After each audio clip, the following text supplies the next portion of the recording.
moi quelqu'un qui m'a dit j'ai tué cet enfant. Jamais. L'affaire Ranucci.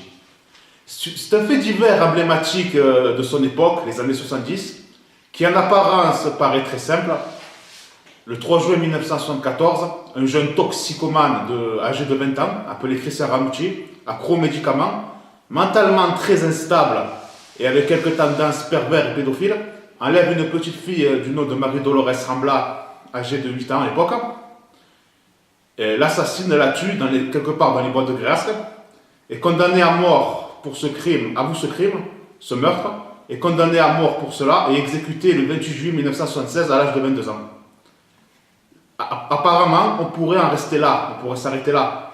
Malheureusement, les choses, lorsqu'on cherche et qu'on creuse un peu, sont beaucoup plus compliquées que ça. Le dossier de l'accusation est bancal et douteux, et c'est un doux euphémisme. Il y a dans cette affaire énormément d'incohérences insurmontables, de faits troublants, de points noirs, d'inepties inlassablement répétées. Il y a déjà deux choses. L'une, il y a dans l'affaire Ranucci, déjà, ce qu'on peut appeler la version officielle, c'est-à-dire l'histoire telle qu'on nous la présente depuis bientôt 44 ans, et deux courants qui s'affrontent. Le courant culpabiliste, qui prétend, les personnes qui pensent que Christian Ranucci était bien le coupable du meurtre, que tout est parfait dans ce dossier, que le dossier d'accusation est solide comme un roc, que les doutes n'existent pas, que l'innocence est une fable. Ouais. D'ailleurs, il y a une page sur Facebook qui s'appelle Christian Ranucci, l'affaire Christian Ranucci, le mythe de l'erreur judiciaire. Le mythe. En gros, pour eux, c'est une fable. Et il y a de l'autre côté la mouvance innocentiste qui pense que tout cela n'est qu'une monstrueuse erreur judiciaire, que ce n'était juste un innocent au mauvais endroit, au mauvais moment, comme il en arrive malheureusement souvent dans l'histoire. On va commencer cette série de vidéos sur l'affaire Ranucci par ce que j'appelle la version officielle. Je vais laisser les partisans discuter, en parler, la raconter eux-mêmes. Et par la suite, on expliquera et on s'occupera un par un de tous les points douteux, de tous les éléments qui ne vont pas. Et croyez-moi, il y en a beaucoup. J'exprimerai mon opinion sous la forme de questions directement adressées à ceux qui pensent que Christian Ranucci était bien le meurtrier, était bien l'assassin de la malheureuse petite fille.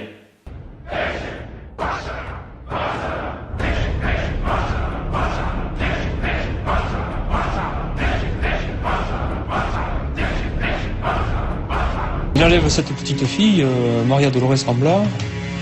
Il est dans un état apparemment qui n'est pas très bon. Il a beaucoup bu, d'après ce qu'il dit, il n'a pas dormi. Il roule très longtemps avec elle, 25 km, c'est très long. L'accident provoque son affolement. Il dit là, on va me trouver avec la petite fille, on va se rendre compte que je l'ai enlevée. Il prend la fuite. Mais il sent que le pneu arrière de sa voiture va éclater. Il veut disparaître avec la petite fille. Il voit un homme sortir de sa voiture, tirer un enfant par le bras et partir dans les fourrés. Il monte toujours en tirant la petite fille et elle commence certainement à crier. Il lui met de suite la main sur la bouche pour pas qu'on l'entende. Là, il est pris par ce qu'on appelle un raptus criminel. Il a son cerveau qui est poussé au paroxysme par l'affolement et par le fait que la petite fille commence à se débattre et à crier. Il sort le couteau qu'il a dans sa poche et il lui donne 15 coups de couteau. L'homme poignarde Marie-Dolores. Alain Aubert ne s'aperçoit de rien, mais il interpelle l'individu. Là, il interpelle en lui disant « Écoutez, revenez, c'est un simple accident de la circulation. » Il répond « Partez, je viens, j'arrive. » Mais Christian Ranucci ne se contente pas de raconter le déroulement des faits. Il dessine également un croquis des lieux de l'enlèvement. Christian Ranucci apporte alors des précisions. Il dit, vous allez à côté de la cabane, vous comptez 10 mètres à droite et à la lisière de la forêt, c'est là que j'ai mis le couteau.